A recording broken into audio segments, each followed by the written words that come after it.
Teraz pozývam na stage Kristínu Griačovú, ktorá sa špecializuje na projekty mestskej mobility, urbanistické koncepty pre súkromných developerov a grafický dizajn. Má skúsenosti s tvorbou stratégií pre udržateľnú dopravu a stála pri zrode kampane Do školy na bicykli, ktorá podporuje bezpečné a ekologické dochádzanie detí do škôl.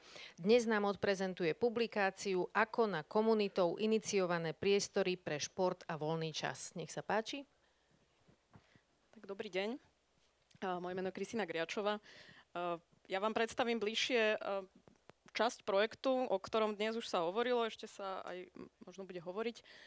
Je to vlastne projekt na tému aktivita detí a mládeže vo verejnom priestore, ktorému sa v rámci cyklokoalície venujeme. Dnes už bolo vlastne hovorené o viacerých témach, ktoré vlastne vplývajú na tú pohybovú aktivitu detí a na ten zdravý pohyb. Či už sa týka teda toho dizajnu verejného priestoru, ihrísk, uličného dizajnu, čo je úplne zase samostatná obrovská téma, toho samotného dochádzania vlastne detí do škôl, ale aj napríklad toho manažmentu mobility, akým spôsobom sa najlepšie dá dochádzať do škôl. Ja sa budem viac venovať tomu, že keď sú nejaké miesta pre deti dostupné, tak je pravdepodobnejšie, že sa na ne dostanú a že sa budú na ne samé vedieť pohybovať. Môžem začať, že keď už sme tu mali všelijaké príklady a takže keď si predstavíte nejaký verejný priestor, alebo keď si predstavíte akýkoľvek priestor, kde by ste si predstavili, že sa deti môžu voľne pohybovať, že vy ako napríklad aj rodič nemusíte mať stres a paniku z toho, že sa im môže niečo stať, alebo môžu mať nejaký problém, kde tam behajú, kde je živo. Môžete si aj predstaviť kľudne teraz, ak to zvládnete. Možno by ma zaujímalo, či ste si predstavili nejaký konkrétny priestor, alebo som vám nedala dosť času. Áno?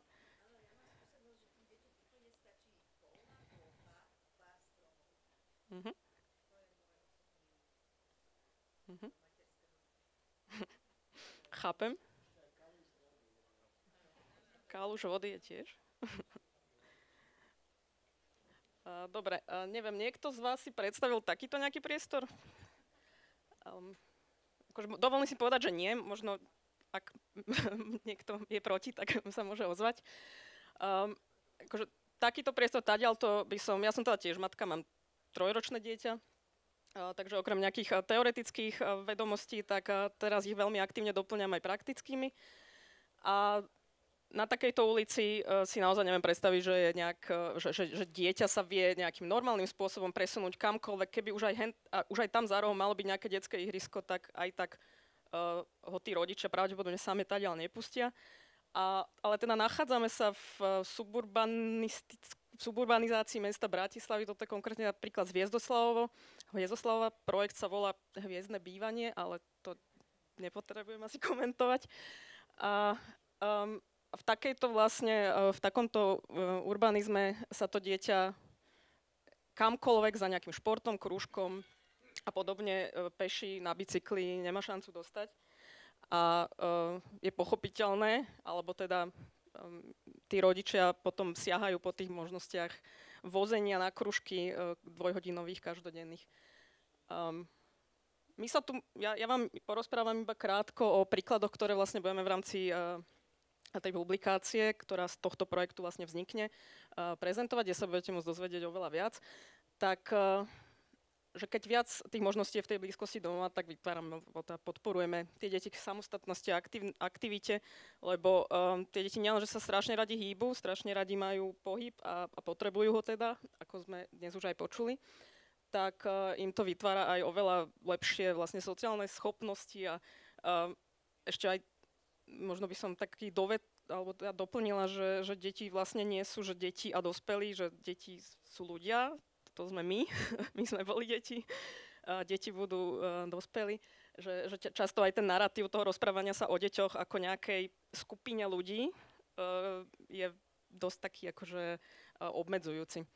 Takže samostatnejšie, aktívnejšie deti a oni sú vtedy oveľa šťastnejšie a spokojnejšie, keď úplne na nich vidno, že oni radi rozhodujú za seba a majú možnosť riešiť svoje príklady.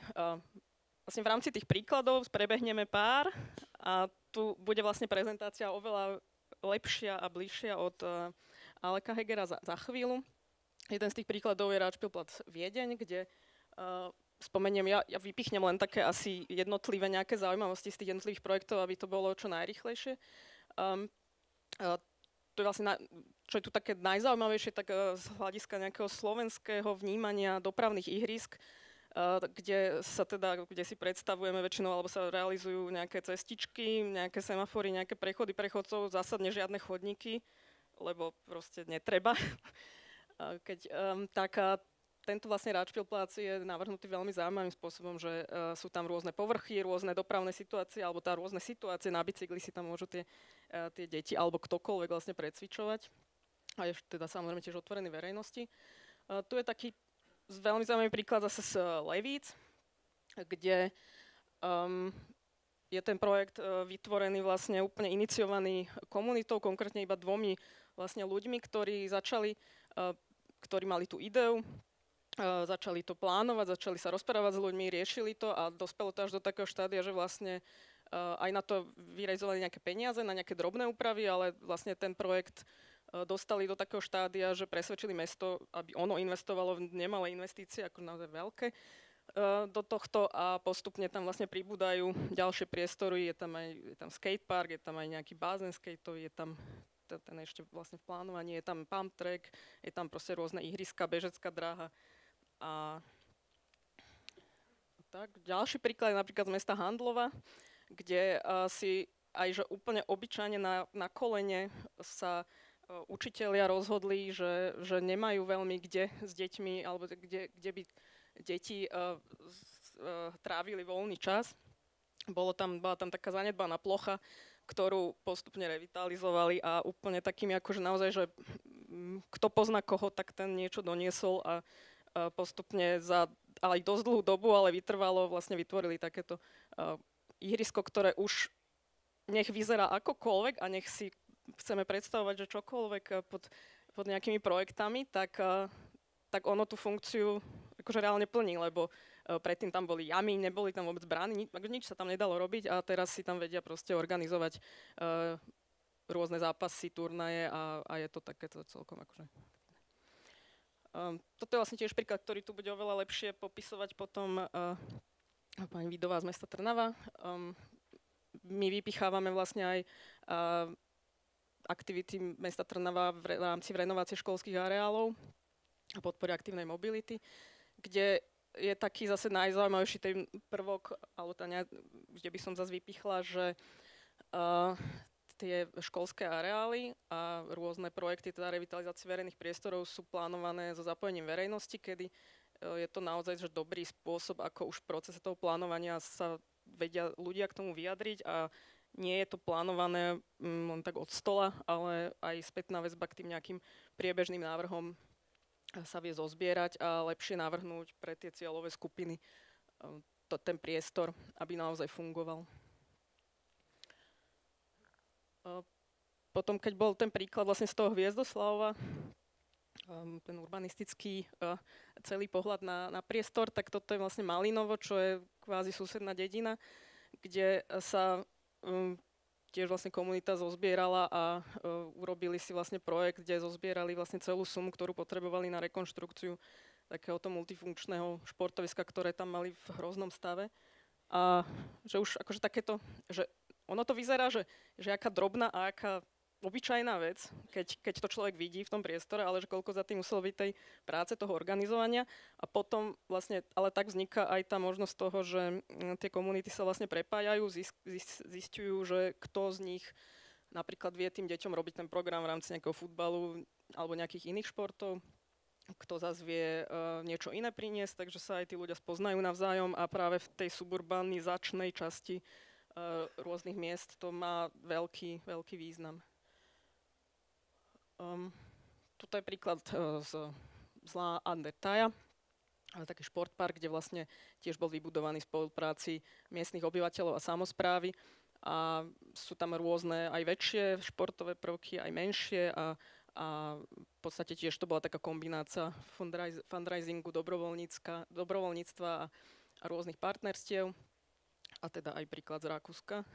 A toto je zase príklad z Petržalky, to asi je aj taký celkom známy projekt Pump Park v Petržalke, ktorý je vlastne dĺžkou drak najväčší v strednej Európe a je naozaj veľmi aktívny, majú tam každú chvíľu rôzne akcie, celý vlastne ten park bol vlastne taká bicrossová stará dráha, nevyužívaná pôvodne a si to úplne čisto akože komunitne postupne vybudovali, zrekonštruovali a veľmi aktívne sa tam dejú rôzne akcie. A tu by som asi skončila. Je to taký náhľad vlastne do toho výsledného produktu, ktorý potom nájdete aj na stránke Cyklokoalície. A tam bude aj viacero projektov, budú tam aj rozhovory vlastne s tými jednotlivými ľuďmi, ktorí tieto veci rozbiehali a realizovali a dozviete sa tam potom oveľa viac. Asi ďakujem. Ďakujeme. Máme aj priestor na jednu otázku. Nech sa páči. Kalka? OK, ďakujem. Čo si uvedomila pri spracovaní týchto rôznych príkladov ako mama? V podstate aj preto som sa k tomuto projektu pridala, pretože nad tými vecami rozmýšľam veľmi často. A akože hlavne asi to, že tie deti sú strašne aktívne, strašne sa hýbu, že ide skôr o to, akože, ako ich nepokaziť, než ako im vytvárať nejaké proste extra podmienky, kde oni sa budú proste rozvíjať tým správnym spôsobom. Skôr ide o to, že ak tu spomínalo sa, že vlastne človek začal byť taký sedavitý posledných 100 rokov a predtým historicky vlastne akože jeho život závisel na tom, že sa musí hýbať neustále, tak tie deti ako keby boli stále také napojenejšie na tie pôvodné svoje inštinkty a len to proste akože nepokaziť. To bola Kristína Griačová. Ďakujeme veľmi pekne.